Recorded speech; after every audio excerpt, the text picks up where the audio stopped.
On this edition of Independent Sources, Fort Greene flight. Why are black-owned businesses leaving the neighborhood they once dominated? And on the trail for peace, grassroots organizations making an impassioned plea to end drug war-related violence in Mexico.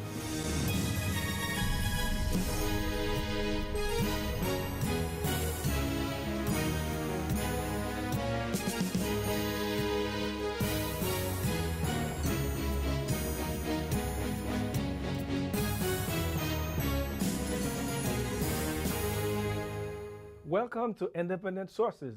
I'm Gary Pierre-Pierre. And I'm Zyphus Lebrun, standing in for Vianora Vinca. Fort Greene, Brooklyn was once a haven for black business in the borough. But lately, there's been an exodus of many of these businesses as the community deals with a wave of gentrification. Tonight, we'll take a look at the changing face of the neighborhood. Later, I'll speak with Columbia University professor Stacy Sutton and Fort Greene patch editor Paul Leonard about why things are changing in the neighborhood. Before that, Abby Ishola reports on one businessman who has bucked the trend and remained in the neighborhood for nearly 20 years. It's been close to 20 years since Michael Thompson opened the Brooklyn Moon Cafe in Fort Greene. His fondest moments of being in business were back in the mid-90s when his restaurant became a hub for poetry readings, plays, and exhibitions for the area's black residents. But that whole time, it was just like Black Hollywood. A lot of celebrities, actors, artists. Space was very raw, it was broken down, but it was still very charming. I loved it. Artists like Spike Lee set up shop in Fort Greene in the mid-'80s. Other business owners followed suit, helping to change the face of the once drug and crime-infested neighborhood. By the mid-'90s, several black-owned clothing stores, antique shops, and restaurants like Brooklyn Moon helped create a sense of community. But in the past 10 years, the area has seen another shift. Today, Fort Greene ranks 6th as one of the most gentrified zip codes in the country. The white population here went from over 19% in 2000 to over 40% in 2010. Well, it's no longer Black Hollywood. The charm in my eye is pretty much gone. I mean, it's still cool. For me right now, it's just a business, so that's good that, I can separate myself from it. I'm not emotionally attached to the area anymore. As the area continues to become more gentrified, many of the black businesses that helped revive Fort Greene closed up shop, leaving Thompson as one of the last few standing. The area has now become a haven for multi-million-dollar brownstones, white-owned pubs, organic grocers, and spas. Thompson says some black business owners may have chosen to leave, while others fell victim to rising rents. I never saw this coming. And when I first saw the first yellow cab come up Fulton Street, it was like seeing a spaceship. It's like, what the? Yeah. That's how different this neighborhood was. I used to know the two white families. Now I know the two black families. Very big change in this neighborhood. And in a very short space of time. 10, 12 years is no time to change a complete neighborhood. Despite the changes over the years, Thompson says business for him is good. He believes things are about to get even better with the recent opening of the Barclays Arena, home of the Brooklyn Nets. There's $1 billion stadium that just opened up down the block, 2 blocks away, and there are 128 shows between now and Christmas. So to me, that's Christmas. For Independent Sources, Abby Ishola. Dr. Sutton, just 15 years ago or so, Fort Greene and Clinton Hill had an array of black-owned businesses. What is happening now? Well, a lot's happening. I think many of the businesses that were there 15 years ago, even 10 years ago, 8 years ago have closed. Many of them have closed, some have relocated, and I think it's fair to say that some new black-owned businesses have opened in recent years, but the proportion of black-owned businesses is significantly less than it used to. Why? What's going on? I think a myriad of things.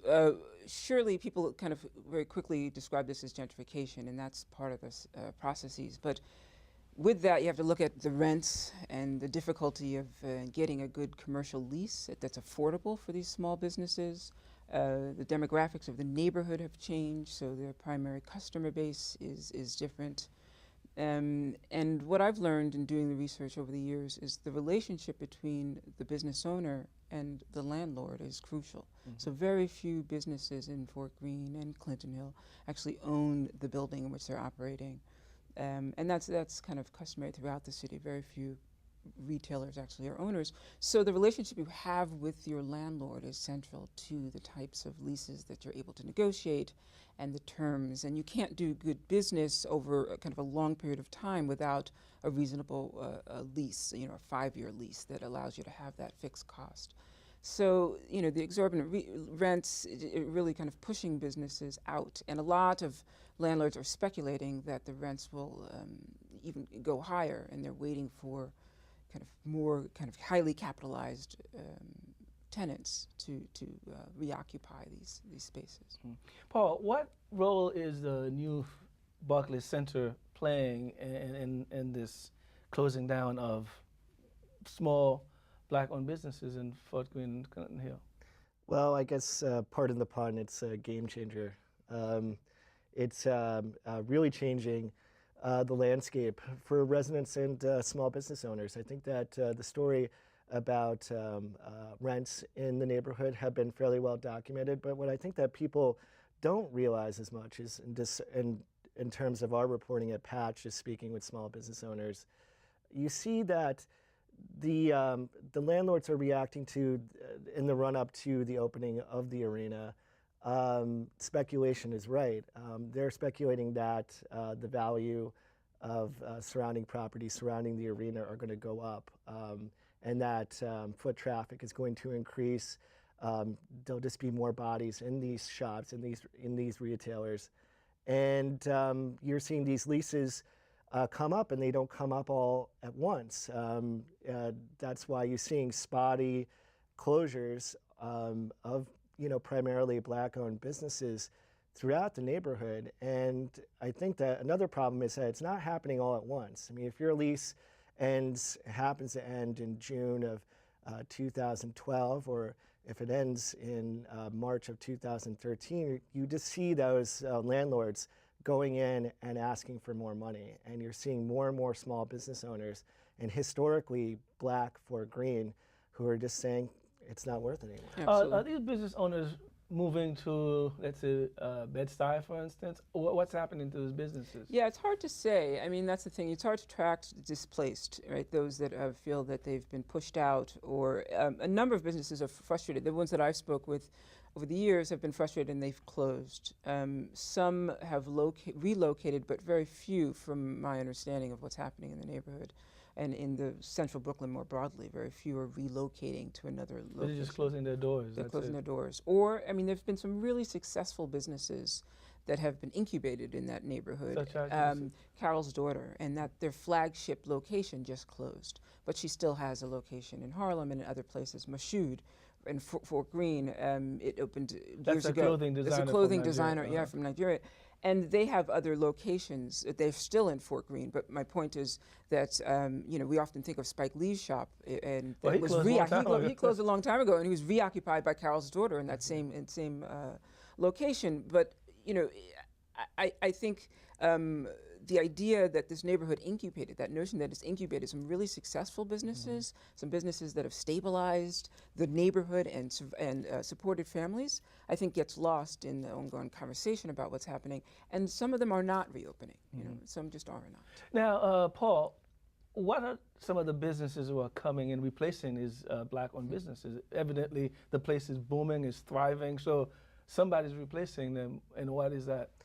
Well, I think that you're seeing definitely a mix. I think that it would be easy to say that a white-owned coffee shop, for instance, would be replacing all of these different places, different kind of businesses. But they tend to be restaurants catering to a different kind of resident. And I don't want to simplify it in terms of race, but I think that it's probably easiest to classify as in terms of being race plus a different income bracket. That's been introduced into the neighborhood. So prices are going up. And I think that these business owners are not raising prices just to raise prices. They are raising prices because the business model has changed for these spaces that they're occupying. These leases are a lot more expensive these days, and they're catering to a different kind of customer.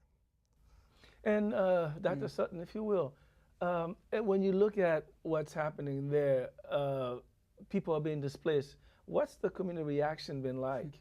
It's been mixed. Quite honestly, it's somewhat contentious, and it is racialized. There's definitely a class dimension, and so it's really difficult to just kind of simplify this as just race.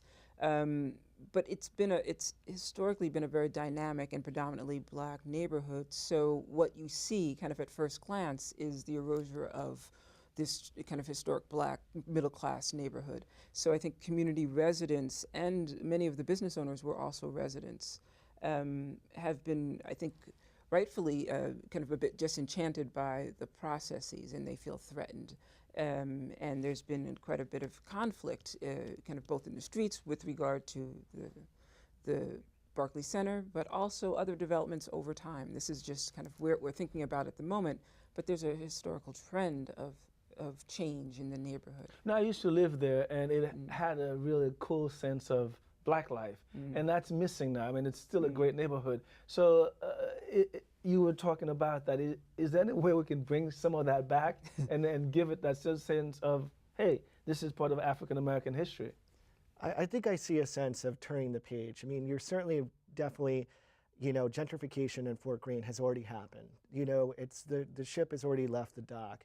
But you see, and I've noticed it covering things like the Juneteenth Festival, you see that people who are, of color coming in from other places like Georgia, other places in America, other places in Brooklyn like Brownsville and East New York, who are coming to Fort Greene because it's the historic and cultural center of black life in New York, and in a lot of ways in America itself. So I'm seeing that institutions like the Museum of Contemporary African and Diasporan Art, MOCADA, is still there. A lot of their target audience is elsewhere, maybe in Bed-Stuy, maybe in East New York, maybe in Brownsville, otherwise other places in America. But you find that people, black people, coming to Fort Greene still as a center of black life. And I think that presents an opportunity for black-owned businesses, even though the black population has gone down in Fort Greene. There's just no arguing that. Dr. Sutton? Yeah, no, I think I would agree. I think I take a slightly different position in that, yeah, the institutions that we're talking about, those are relatively new to the area, right? So it's not, I think to understand the trajectory is to really kind of take a step back to the 90s, to the 80s, to the 70s, and that area, even early in the turn of the 20th century, was considered the Black Belt, right? And so there have historically been very strong businesses there. And the museum and Juneteenth, Juneteenth celebration is not new. It's been going on for a number of years in this neighborhood.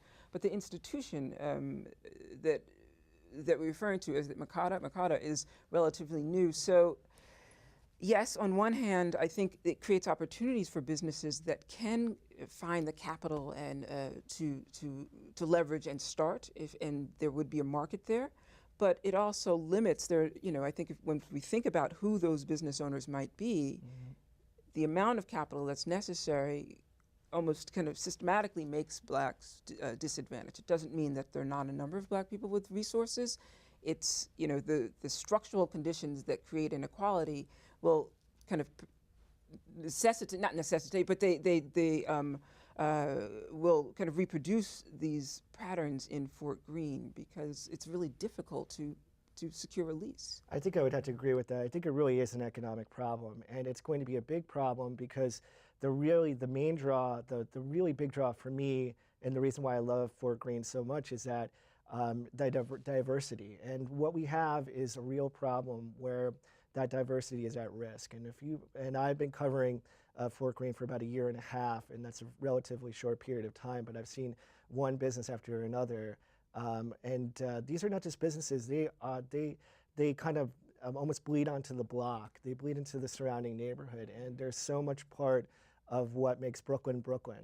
I mean, I call Fort Greene the heart of Brooklyn, and I think that kind of heart is really kind of in danger of becoming something else entirely, something less diverse, less representative of all the people in New York. Absolutely. Unfortunately, we're out of time. Dr. Sutton, Paul Leonard, thanks for joining us today. Thank you. Thank you. Still to come on Independent Sources, grassroots organizations take up the cause of telling the world about the drug war in Mexico. Before that, Marlene Peralta has some other news. Thanks, Gary. Here's a look at some headlines from the ethnic and community media. The website Loop 21 highlights a controversial advertisement produced by the anti-immigration organization Numbers USA. The ad emphasizes the high unemployment rate in the African American community and criticizes the government for allowing another 1 million immigrant workers when there are about 3 million Black Americans out of jobs. The Loop 21 says the ad is an example of a xenophobic approach to joblessness and immigration. From Carib News, 500,000 Caribbean immigrants may be unable to vote in the upcoming U.S. presidential and congressional elections because of voter suppression laws being enacted around the country. They are among the 10 million immigrants from Latin America and the Caribbean who are naturalized American citizens. Although states with the largest West Indian communities like New York, Massachusetts, and Washington, D.C. have no such laws, concerns have been raised about the potential negative impact the new measures can have on eligible voters. From the Filipino Reporter, 3 Filipinos, including an undercover FBI agent, have been accused of using U.S. taxpayers' money on prostitutes in the Philippines. The agent, who was not identified in court documents, was in the Asian country as part of a federal investigation involving illicit firearms trafficking. He allegedly took 2 other people, including a Filipino customs official, to bordels for helping him secure the shipping of weapons to the U.S. without a license. The Filipino customs agent and other alleged accomplices have been charged earlier with violating arms import laws after selling a grenade launcher and other weapons to the FBI agent working undercover. Long Island Jewish Week reports on what they call a disturbing anti-Semitic trend at Fox News. The commentary piece says that some of the station's programs have tolerated guests and commentators' anti-Semitic rants.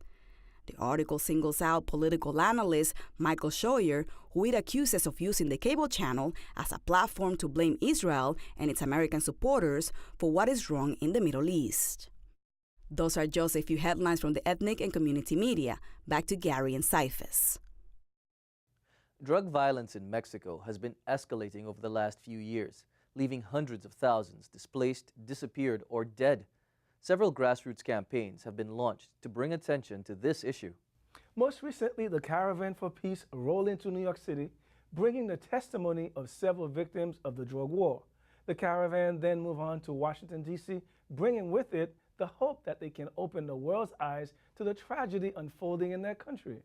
Abby Ishola spoke with Daniel Robello of the Drug Policy Alliance and Carlos Pinheiro of the grassroots organization Yo Soy 132 about how organizations like theirs are trying to draw attention to the increasing human cost of the drug war in Mexico. Carlos, I'll start with you. Organizations like the Caravan for Peace and your organization, Yo Soy 132, have been trying to bring awareness to drug violence in Mexico. Can you give us an idea of what the violence is like? Well, first of all, thank you for inviting us here. We have, as Yo Soy 132, have been close to the Caravan for Peace now that it was traveling around the U.S. Particularly my cell is the Yo Soy 132 in New York because there's different cells within the United States also. So we helped all the caravan logistic situations that they had here with some other organizations. And as 132, we know that the so-called war on drugs in Mexico has had such a deep and negative implications for society. A lot of people have been killed, 60,000 at least. A lot of people have left their places unwillingly because of the violence. Drug traffic has just grown exponentially in Mexico, which was not such a big issue before. And we as Yo Soy 132 in Mexico think that this is related to some other issues also. It's also related with how the media treats this kind of problems, how the mainstream media is always trying to avoid a really big discussion about drug issues or democracy issues or any other social inequalities that prevail in Mexico City. So or in Mexico more broadly. So it's hard. It's been an issue that's been affecting us too. We have members here in New York City that have had the sorrow to lose somebody because of the drug war, for instance. People who try to come up to the U.S. and in between got killed, kidnapped, and they don't even know where they are at. And you know, this is something that's been affecting not only one part of society or one part of Mexico in particularly, even though it's more spread in the north part of the country, but it's affecting everybody. So we as Yo Soy 132 thought that it was very important to support the caravan in any way we could, and that's what we did in New York City. Okay. And Daniel, the Caravan for Peace has been touring around and going to different parts of the United States. How did the idea for the Caravan for Peace come about?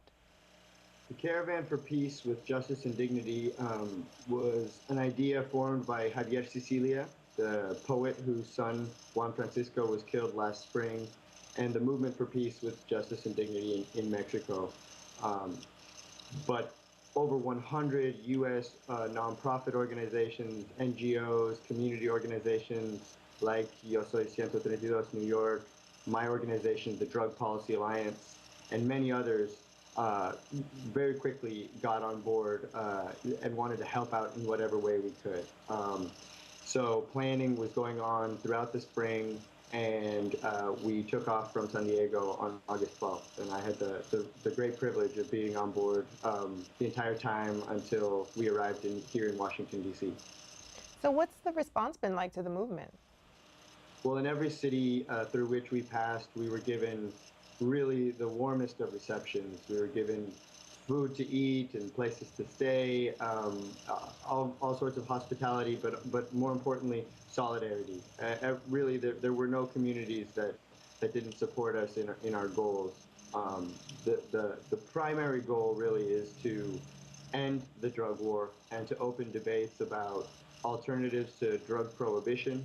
That includes opening the debate about legalization and regulating different substances so we can hopefully eliminate the illicit market that funds organized crime. You know, people haven't stopped using drugs after 40 years. We've just locked up millions of people. We've wasted over $1 trillion, and we've contributed to the drug trafficking organizations that, as Marco said, have killed over 60,000 people in the last 5 or 6 years. Over 10,000 people have been disappeared. 250,000 people have been displaced from their homes. And we're really seeing a story of families and communities that have been broken by violence or by incarceration on both sides of the border. And so we're saying it's time for a change. Okay, Carlos, I'll direct this question to you first. Have the grassroots movements have any impact? Have they had any impact on the drug violence at all? Well, I mean, in Mexico, it's a different scenarios in the U.S. I mean, social movements have always been very active, but we had a slight flaw maybe in the past 5-6 years precisely when the drug war started, because we've seen that this so-called drug wars is not only really against organized crime, it's been used also to repress dissident movements, for instance. We've had that in Chihuahua, for instance.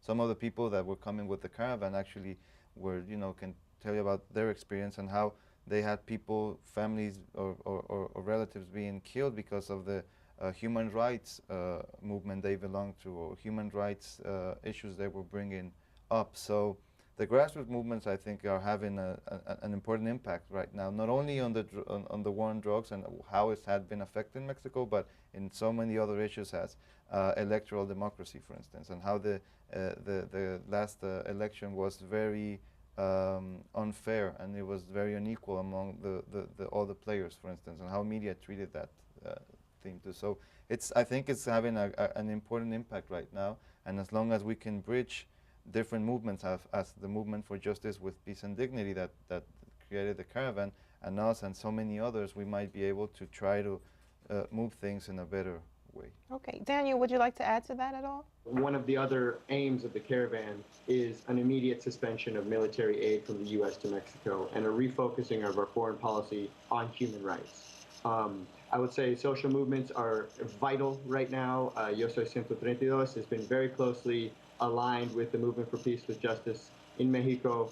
And the goal of the caravan and U.S. supporters like myself were to say, these folks are not alone, that they have many, many friends here in the United States, because there's a shared responsibility. And in many ways, actually, the war on drugs, the problems are created, they're made right here in the United States. And so we'll be pressuring our government as well. Civil society is fully activated. And in the lead up to this election, there'll be several states that will be voting on reforming our drug laws to hopefully start the process away from the drug war and towards peace. But you said that the drug issues start here in the U.S. How so? Explain. Well, over 40 years ago is when ex-President Richard Nixon declared a war on drugs. Since that time, whether it's Colombia or Mexico or Central America, which is increasingly facing the same violence, sometimes even more extreme violence and corruption and crime, those are all byproducts of a failed drug policy. And it was first waged here. It continues to be. Okay, we're losing Daniel a little bit, but Carlos, what are some of the grassroots organizations suggesting to the United States to do about this? Are there any suggestions at all? Well, Daniel will be more well prepared to answer that question, but the main issues that we're addressing is to stop the weapon commerce with Mexico. I mean, it's really easy, and the caravan did that coming up to the U.S., that you can go in and to the border and buy any amount of weapons almost without any trouble, and that's being smuggled back to Mexico. So, and those are the weapons that are being used by the cartels. So that's been such a big issue within all the violence that we've had, and the U.S. has not been very active to try to stop that, for instance. So the other thing we need to acknowledge, I think, is that, you know, the biggest consumer in the world is the U.S. in drug trafficking and all the illegal substances. So as long as there's such a huge demand here, there's always going to be somebody, as Daniel was saying, Colombia, Central America, Mexico, or elsewhere, who's going to try to, you know, to make some business with that situation. So I think it's a binational situation. It's not only Mexico's side who has to change. It's, I think, also the U.S. with, you know, well-done policies from both sides, with a relationship that is, you know, based on trust and fairness, because, as I said before, this is a problem that's affecting both sides in a different way sometimes, but at the end it's just violence. So I think that's something important.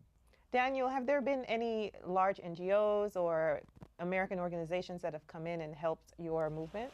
Absolutely. The Caravan for Peace is supported by over 100 U.S.